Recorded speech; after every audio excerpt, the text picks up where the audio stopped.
How about that, Jace? I love it. Yeah. I love it absolutely so much. It kind of reminded me when I hiked El Yunque in Puerto Rico a few years ago. I love to just get out there. Waterfalls are just the most beautiful thing, serene. Hey, well, All even things just water. the sound of them. Yeah. You know, because you can just relax into the sound of them. Right. I wish Lake Erie made those sounds.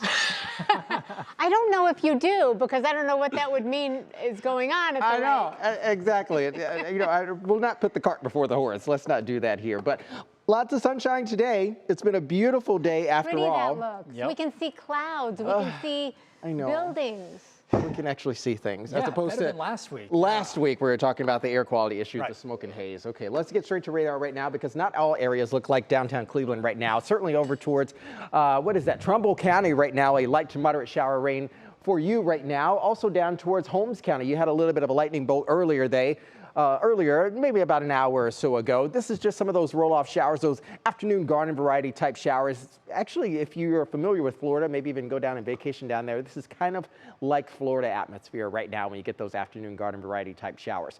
This is all because of the area low beginning to pull away. This is great news for us because high pressure is going to be coming in right behind that. So we get rid of that out of the driver's seat and high pressure hops back in, and that sets the stage for a really, really nice Independence Day. It has certainly definitely been a very rainy past couple days here since Friday, Saturday, and even Sunday, really picking up some inches there down towards the South Holmes County over towards Carroll County, where they had reports of a funnel cloud and even a quick spin up yesterday from National Weather Service in Pittsburgh. There's a little bit more rain that is going to be arriving for the rest of the evening into the early hours for us on Tuesday.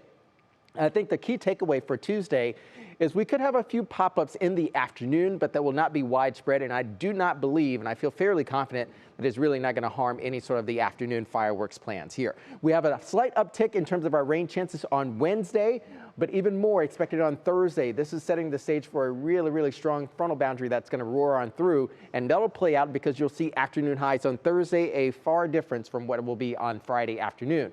So in short order, tonight, clouds linger. We're going to have some calming winds out there. Fog is going to work back in. Independence Day, a lot of more sunshine rather versus today. Hotter than normal temperatures, but even hotter once we get into Wednesday and Thursday. That southern heat comes into the north. So 70s and 80s out there right now. Some of the lower 70s are courtesy of that extra rain that is moving through. Ravenna at about 72 degrees as opposed to Akron, Canton. They're also in the mid to low 80s right now.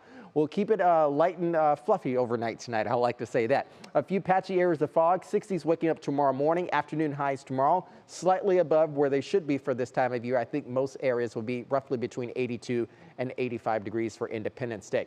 Rolling the clock forward. Here's what it looks like for the rest of the evening here. Certainly for the Guardians game, I think you'll be able to get down. Just sort of keep a close eye on the radar and what that looks like here. 60s waking up tomorrow morning, 6 a.m. I think this will likely be confined to the mid to upper levels and not making it to the ground. 60s, low 60s actually inland. We'll have a light lake breeze. That is a tongue twister. Light lake breeze for you tomorrow morning. Into the 70s and even some 80s we go, closing in on the high noon hour for tomorrow. There's that quick pop up into the afternoon, but that is gone once we get into the dinner time hour and even near sunset tomorrow for tomorrow evening. 80s to be expected there, closing in on mid to upper 70s, around 7, 8, perhaps even 9 p.m. for the fireworks. 10 p.m. temperatures are back into the upper 60s and even low 70s. And come into Wednesday, a really roar of southern heat arrives here. I think most areas will be in the 80s once we get into the 10, 11 a.m. hour on Wednesday, and perhaps even upper 80s. Some models are keeping a lake breeze along the lakeshore, but I think it is really safe to say that most areas will at least be above 84 degrees for afternoon highs on Wednesday, and some nearing 90 degrees like Akron and even like Mansfield, about 86 to 87 degrees. Here's your Union Home Mortgage 7-day outlook. Upper 80s expected on Wednesday. We're going to keep it sunny and hot. PM storms are going to be likely here because our frontal boundary is arriving Thursday evening. Look at this. By Friday, we take a really big dip back into the mid 70s and remain in the 70s for Saturday. I think we'll work in a little bit more sunshine and clouds there on Saturday. A couple isolated pop-ups are possible on Sunday, and another storm potential arrives by Monday of next week. Still in the 80s, though, so not bad. We'll take it. It's better than the haze that we saw. Yes. Yes, indeed. We at least have something pretty to look at. Oh, yeah. Yeah, we could definitely be outside in that. Thanks, Jason. Thanks, Jason.